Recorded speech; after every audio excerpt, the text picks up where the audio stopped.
بكل حب، بكل معنى تعنيه الإنسانية. هذا المهرجان يختلف عن بقية مهرجانات السينما في دول العالم ككل، لا خصوصيته، لأنه ينبع من إنسانية الإنسان تجاه هذه الفئة أصحاب الهمم. يعني قد أكون أنا من ضمن هؤلاء الفنانين الذين تفهموا وقدروا هذه الحياة اللي هم يعيشونها، ويملكون كثير من المواهب الفنية والثقافية والرياضية والذهنية. عشان هذا الشيء عمل صديقي فادي هذا المهرجان، وهو يختلف عن بقية المهرجانات لخصوصيته لهذه الفئة أصحاب القدرة والهمة، علشان ينجذبوا ويتداخلون مع المجتمع بكل عطاءاتهم.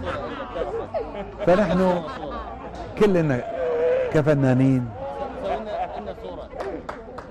وافقنا على طول أن نكون في هذا المهرجان، مهرجان السينما بلا حدود.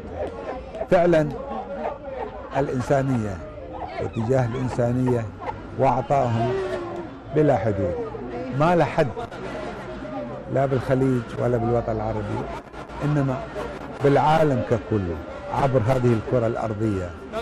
سننطلق بدءا من هذه السنة اللي احنا شاركنا فيها في هذا المهرجان، ووعدا مني لكم وللعالم أجمع أني أنا نظرت نفسي لهذه الفئة، وسأبني لهم صروح. بدءا سأبدأ فيه من الكويت وأنطلق فيه إلى دول الخليج، ثم الدول العربية، ثم العالم ككل. سنبني مدن الإنسانية لهذه الفئة. فهذا الانطباع شو أقول لكم عنه، ما أقدر أوصفه بقدر إني أنا سعيد في قمة السعادة إني أنا أشارككم مع الزملاء الفنانين من الدول العربية أن نشارك هذه الفئة ونحن في إيطاليا من بليرمو. فإن شاء الله سنلتقي معكم بالسنوات القادمة إذا الله أحيانا، ونفرح جميعا خاصة لهذه الفئة الإنسانية الجميلة.